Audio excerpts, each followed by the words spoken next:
കണ്ണൂർ ജില്ലയിലെ ആന്തൂർ നഗരസഭയിലെ 3 കൂടി LDFിന് എതിരില്ലാത്ത ജയം. തളിയിൽ കോടല്ലൂർ വാർഡുകളിലെ UDF സ്ഥാനാർത്ഥികളുടെ പത്രിക തള്ളി. 5-ാം പീടിക വാർഡിലെ UDF സ്ഥാനാർത്ഥി കെ ലിവ്യ പത്രിക പിൻവലിച്ചു. നേരത്തെ 2 UDF നാമനിർദ്ദേശ പത്രിക തള്ളിയിരുന്നു. ആന്തൂറിൽ LDFിന്റെ പ്രകടനം പുരോഗമിക്കുകയാണ്.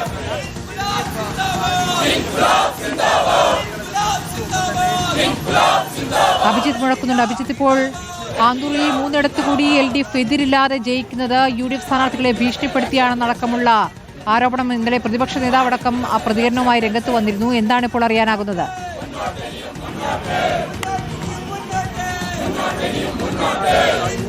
സ്മൃതി, ആരോപണങ്ങൾ ഉയർന്ന പശ്ചാത്തലത്തിലാണ് 5 വാർഡുകളിലെ പത്രികയുടെ ഹിയറിംഗ് ഇന്നത്തേക്ക് വരണാധികാരി മാറ്റിയത്. ആ 5 വാർഡുകളിലെ തീരുമാനം കൂടി ഇപ്പോൾ വന്നിരിക്കുന്നു. അതിൽ 3 UDFിന് അനുകൂലമാണ്, LDFിന് അനുകൂലമാണ്. മറ്റ് 2 UDFിന് അനുകൂലമായി ഇപ്പോൾ വരണാധികാരിയുടെ തീരുമാനം വന്നിട്ടുള്ളത്. 2 UDF പത്രിക വരണാധികാരി അംഗീകരിച്ചിട്ടുണ്ട്. കോൾമൊട്ട വാർഡിൽ TN ഉണ്ണികൃഷ്ണൻ മാസ്റ്റർ UDF സ്ഥാനാർത്ഥിയാണ്. ആ പത്രിക ഇപ്പോൾ വരണാധികാരി അംഗീകരിച്ചിരിക്കുന്നു. അതുപോലെ തന്നെ തളിവയലിലെ UDF സ്ഥാനാർത്ഥി റംഷീലയുടെ പത്രികയും അംഗീകരിച്ചിട്ടുണ്ട്. അതേസമയം തന്നെ തളിയിൽ വാർഡ് 18 UDF സ്ഥാനാർത്ഥിയുടെ പത്രിക തള്ളിയിട്ടുണ്ട്. ഇതോടുകൂടി LDF സ്ഥാനാർത്ഥിയായ KV പ്രേമരാജന് എതിരില്ലാത്തൊരു സാഹചര്യം വന്നിരിക്കുന്നു. കൂടാതെ കോടല്ലൂർ വാർഡ് 13 ഇവിടെ UDF സ്ഥാനാർത്ഥി ഷമീമയുടെ പത്രികയും തള്ളുകയാണ് ഉണ്ടായത്. ഇതോടുകൂടി ഈ വാർഡിലും LDF സ്ഥാനാർത്ഥിക്ക് എതിരില്ലാത്തൊരു സാഹചര്യം ഉണ്ടായിട്ടുണ്ട്. അവിടെ ഈ രജിതയാണ് LDFിന്റെ സ്ഥാനാർത്ഥി.